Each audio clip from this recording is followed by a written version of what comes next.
Hallo en welkom by hierdie episode van In die Kollig. Ek het twee baie belangrike dames vandag in die ateljee. Tilla Enslin, Gerard Steyn se skoonma en agent, en sy pragtige vrou Zelry het kom inloer.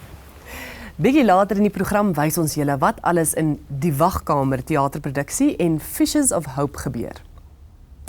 Hulle sê agter elke man is daar 'n vrou wat hom ondersteun, aanmoedig en liefhet. Gerard Steyn het sommer twee vrouens in die mooi vorm van sy blonde vrou Zelry as ook haar ma Tilla, wat ook Gerard se agent is.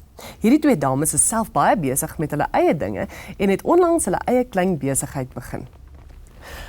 Tilla, Zelry, baie welkom by In die Kollig. Baie dankie dat julle kom kuier het. Baie dankie, dis vir ons lekker om hier te wees. Vertel my, ek het sulke pragtige foto's gesien van julle krale wat julle maak. Julle is tans besig met julle eie besigheid. Vertel ons 'n bietjie daarvan. Weet jy wat, ons het regtig 'n geleentheid raak gesien in hierdie krale. Ons maak dit nie self nie, maar ons het wel verskaffers wat dit vir ons doen. En ons het gedink, vrouens hou daarvan om mooi te lyk en ons hou daarvan. So weet jy wat, dis bekostigbaar en dis so mooi en dit is winter, somer, dit is enige seisoen en vrouens kan dit enige tyd dra, soos my ma dit aan. Hoe het jy die krale aan? Wys 'n bietjie vir ons. So die krale en dan ook die serpe is ook 'n toevoeging wat dan mooi saam met dit loop. En dan het ons ook gedink, weet jy wat met my tipe werk wat ek saam met Gerard is en baie weg is, Zelry wat sy vrou is dit net 'n lekker ding wat ons self kan op julle eie kan doen van ons huis af en dit is nie dat jy in 'n winkel is waar jy vas is nie. Ja, jy moet elke dag werk toe gaan of want ons het fleksietyd nodig. Waar kan 'n mens hierdie krale in die hande kry? Ons verkoop dit op ons Facebook, op my Facebook, omdat ons nie regtig 'n winkel het nie. Is dit soos my Facebook, Zelry Steyn, of dan my selfoonnommer, ek kan hom gee, 084-503-4134, en dan ook my ma se besonderhede, Tilla, dit is op Gerard se website, waar www.gerardsteyn.co.za, en dan ook haar kontaknommer 083-7398-986. En hulle kan vir my kontak by tilla@gerardsteyn.co.za. Ag, dis wonderlik. En waar het julle hierdie krale gekry? Hoe het julle dit gesos? Wat het julle maak dink hierdie is oulik? Weet jy Sarah, en ons het net gevoel dit so maklik, daar's baie produkte buitekant, maar mense wil iets hê wat kwaliteit is. So dit was vir ons baie belangrik dat ons verskaffers kwaliteit het en dan ook 'n nadiens. So ons het regtig gaan rondkyk, ons verskaffers is landwyd. Het ons verskillende verskaffers, maar die belangrikste was dat daar kwaliteit is. Natuurlijk. En dan ook 'n verskeidenheid. Want jy wil tog maar klein kraletjies hê, party wil groot goed hê, party wil lang goed hê, party goed wil besige goedjies hê. So dit was belangrik dat ons 'n verskeidenheid vir die publiek kan gee. Wonderlik. Wel baie sterkte met julle besigheid. Baie dankie. Vertel vir my 'n bietjie, hoe is julle lewe? Ek weet Gerard is seker die hele tyd weg van die huis af en op die pad. Wat doen julle in julle vrye tyd? Ons doen niks. Ons probeer niks doen nie. Weet jy wat, Sarah, gelukkig gaan ek meeste van die tyd saam met hom. Ek probeer regtig om saam te gaan, want omdat ons mekaar so min sien, voel ek, jy weet, dis waar ek moet wees en om my man te support, so dan is ek daar. Maar in ons vrye tyd probeer ons regtig net by die huis wees met ons twee hondjies. Hulle name is Minnie en Cooper.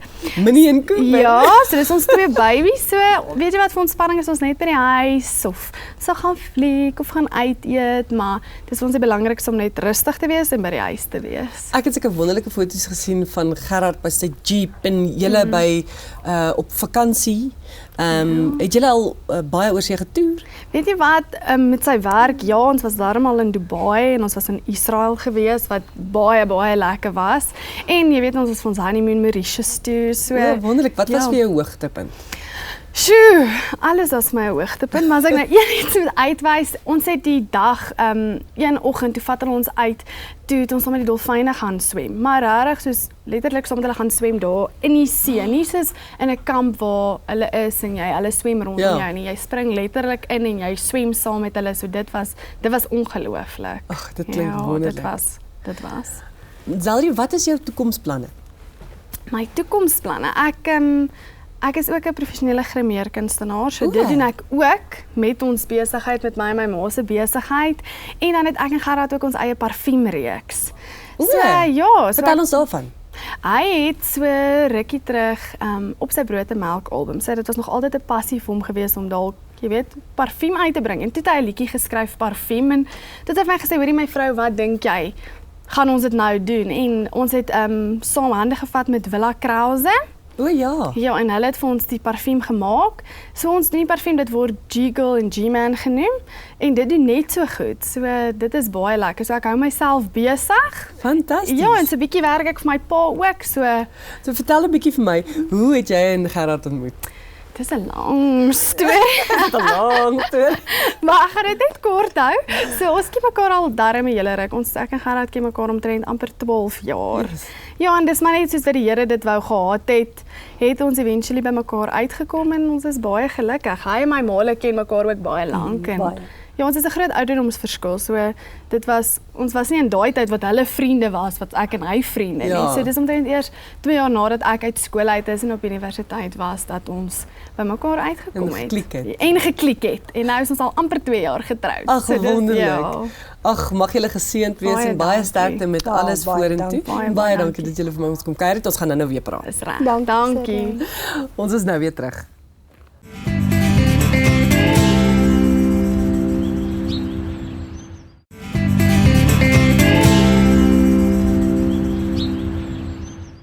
Welkom terug. Na die sukses van die Hoese Watse Wie nou weer, is Bertie en Alfrida Botha terug in nog 'n treffer tragikomedie, Die Wagkamer, geskryf deur Saartjie Botha. Elise Kaywood en Wilson Dunster vertolk die rolle van Bertie en Alfrida Botha. Kom ons gaan kyk.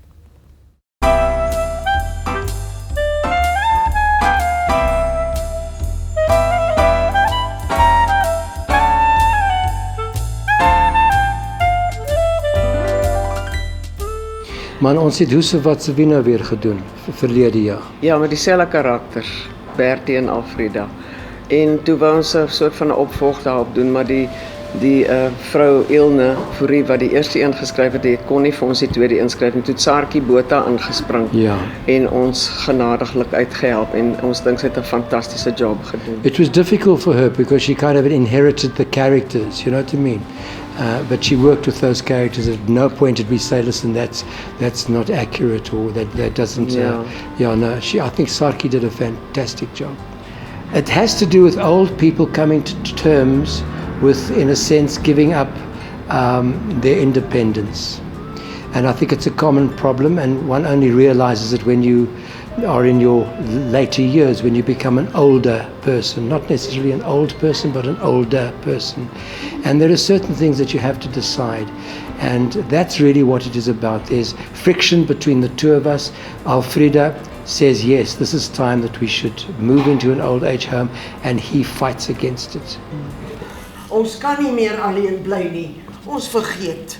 Ek het vandag nog niks vergeet nie. Waarvan jy weet nie, want jy onthou dit nie. Van ek daai magnesium drink onthou ek als vra my enige iets. O jou gat. Wat is dit? Hoe moet ek weet? Want dit kom dan van jou af en jy weet dat alles. Dis nie myne nie. Hoe het dit in my sak gekom? Well, we try and relate when we work, Elise, and we always try and relate everything to ourselves. Maar ons is self nou Ja. pensionarisse, jy weet, so dit is lê nogal na in die hart, jy weet. Ons voel dit aan ons bas. Ja. Hoe dit voel om ouer te word. En jy weet as ons nie self daarmee identifiseer nie of mense van dieselfde ouderdom nie daarmee identifiseer nie, is daar altyd kinders wat hulle ouers daarin sien of hulle ouma en oupas, jy weet. Maar wat betref, jy weet, of ons identifiseer dan baie sterk identifiseer ons daarmee. It's a thing that you think about I think you start thinking about it when you're in your 40s. I said to Sarki when she wrote the play, I said, what is the audience? So she said, it's anybody from 40. Not that it's not for younger people, because they've got grannies and grandpas, so it's good for them as well. But I think people at the age of 40 really start relating to it. But more so people in their 50s and in their 60s, and certainly when they get to their 70s. It's, do they start winding down, and how do they do that, and how do they come to terms with that? And that's what it's about. Ja, en wat gee hulle prys, jy weet, en wat kry hulle in ruil? Alfrida sê ook op 'n stadium, jy weet, sy het nou genoeg goed geleer. Sy sou nie lus om nou nog goeders by te leer nie. Jy weet, mense wil tot sover gaan, maar hulle weet, hulle raak agter. Ons sien dit nou al. met onsself. Jy weet, met hierdie fone en goeders is by ons verby. En ek is regtig ook nie meer geïnteresseerd om te weet hoe die goed werk nie. Maar dit is, jy verloor soort van jou identiteit half, omdat jy nie kan byhou met alles nie. Sal jy by die toonbank geëet kry?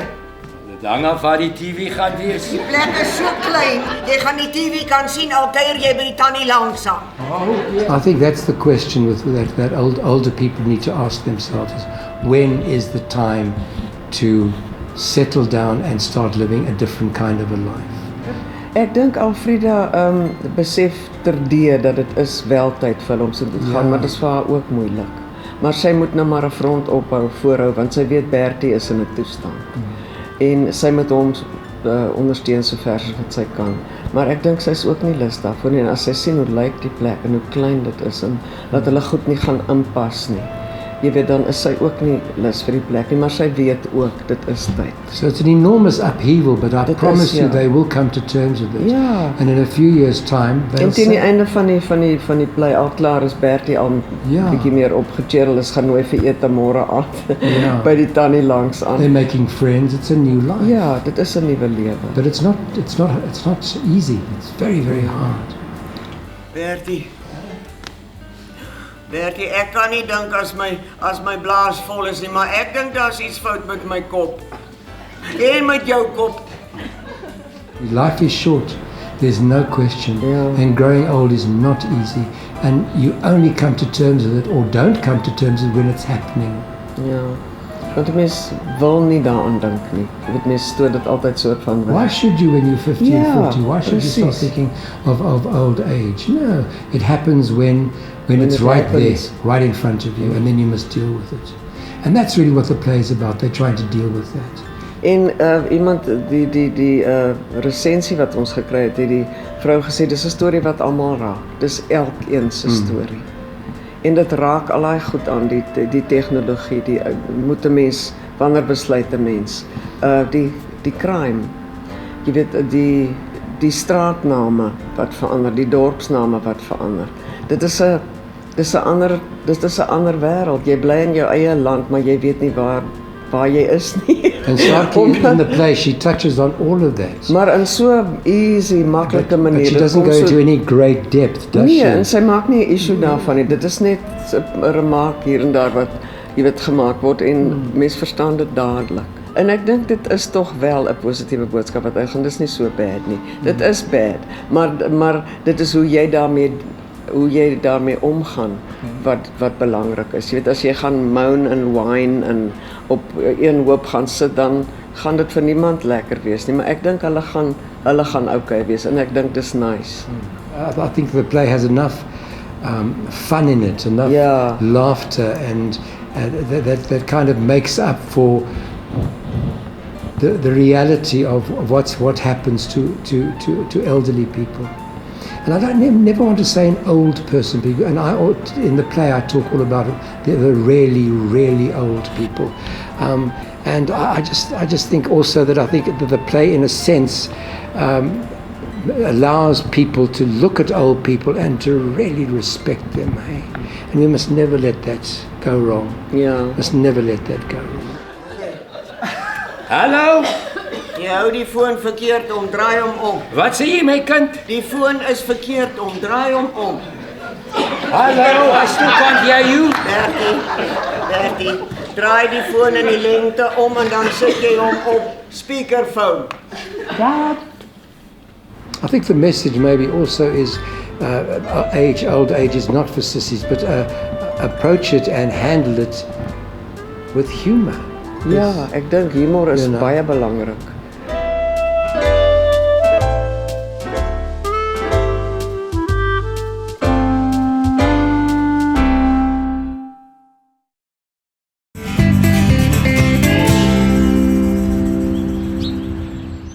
Welkom terug. Tella en Zelry, is julle lief vir teaterproduksies? Baie. Is dit? Baie. Geniet dit en veral internasionale produkte. Hoe is dit? Wat was jou gunsteling? Ons het Mamma Mia gaan kyk, ons het Greeks gaan kyk en ons wil nou Lord of the Dance gaan kyk. Waar het julle Mamma Mia en Greeks gekyk? By Monte Casino. En Lord of the Dance kom? Kom ons toe. 14 Julie dink ek begin hulle. O, wonderlik. Ja, so dit was fantasties. Grease was my favourite. Ek was mal daaroor. So like that. Nou, dan sal julle hou van die volgende insetsel. 'n Familiedrama en ook 'n tragedie wat sorg dat die hele kontinent geen meer hoop oor het nie, word met tradisionele Afrika stories, dans, musiek en video uitgebeeld. Ons kameraspan het gaan inloer.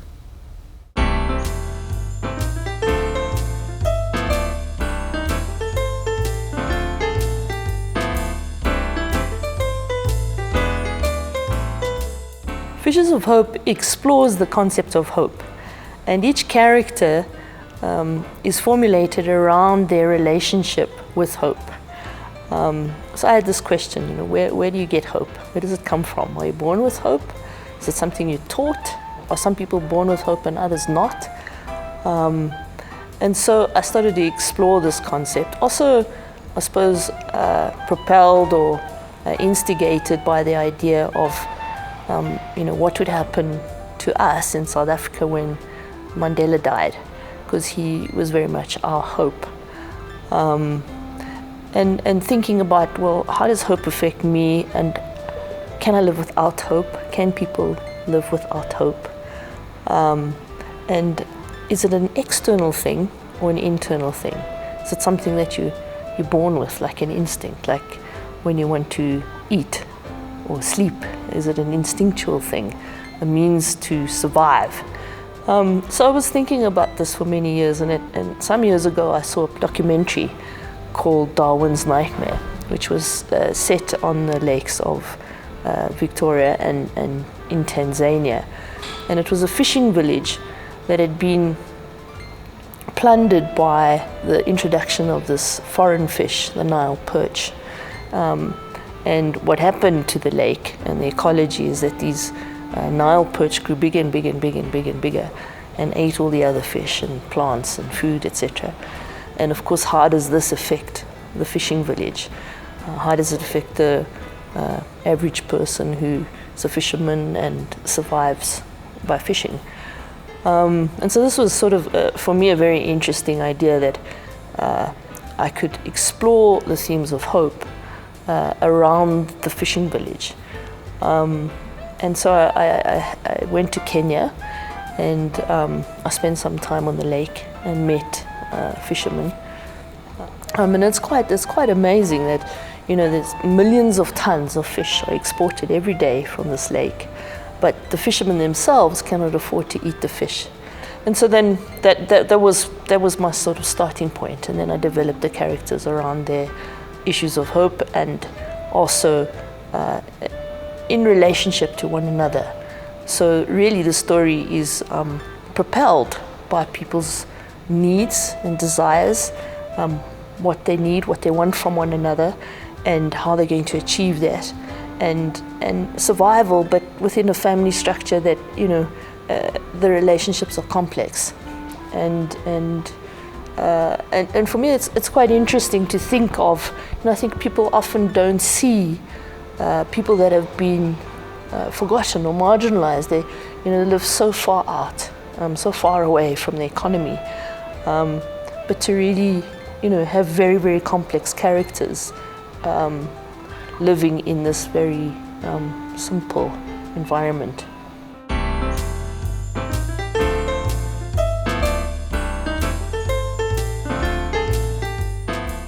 There's 6 performers in the play, and they, as I said, they're all based on a particular relationship to hope. There's a brother, Niara, who's a political activist, a philosopher, wanting to be part of the change, wanting to find hope in the change. There's a simple fisherman who's been attacked by a hippopotamus, is trying to survive. All he wants to do is fish again. His hope is that one day he'll buy a piece of land and get into a sort of wealthier situation, which is completely impossible. So his hope is not real, but he has it. It's never achievable. And then it's his wife who has to try and keep the family going. It's quite a feminist statement on many levels, because the wife is presumed to be having sex for fish. But she has other dreams and desires, and so her hope is based more on a reality of what can I do, how can I achieve this. There's a taxi driver whose job it is to bring tourists in and out of Africa, and he's the sort of light relief, and he's sort of all-seeing eye of this village and what's going on there, and he's our sort of into the play. And then there's a mute character who's the son of, or the possible son of this activist, and it's amazing in the play for me because he's a dancer, and so he dances the role quite classically, and he's probably one of the best dancers in our country. And so I've combined that classical dance in a character. So instead of speaking, he dances. And then there's a musician, Tebo, who underscores the entire piece. Extraordinary talent. They're coming together. Really what Nyara, the activist brother, wants to do is to get his sister out of this community at all costs. And that's the trigger or the catalyst. What would he do to get his sister out of this situation? But it's a very gentle and beautiful piece, and it's extremely theatrical, and it taps into all the disciplines of theatre. And so I want them to have a beautiful experience. It's a dreamlike, very theatrical. So it's more about the experience than I want them to share the experience with us, and to be able to see into these people's eyes and these characters, and to think about people that are possibly far away from us, or are being affected by our economical world.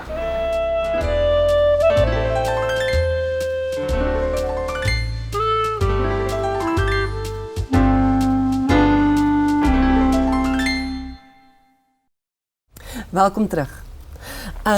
Tilla, hoe kan die mense jou in die hande kry as agent vir Gerard? Hulle kan my kontak op 083 73 98986 of by tilla@gerardstein.co.za.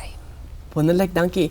En Zelry, sê net weer vir ons, hoe kan ons jou produkte in die hande kry? Op my Facebook, Zelry Stein, en dan ook my kontaknommer 084 503 4134. Wonderlik, baie sterkte julle en baie dankie dat julle kom kuier. Dankie vir 'n lekker kuier saam met jou. Lekker. Baie dankie dat julle weer ingeskakel het. Maak volgende week weer so. Selfde tyd, selfde plek.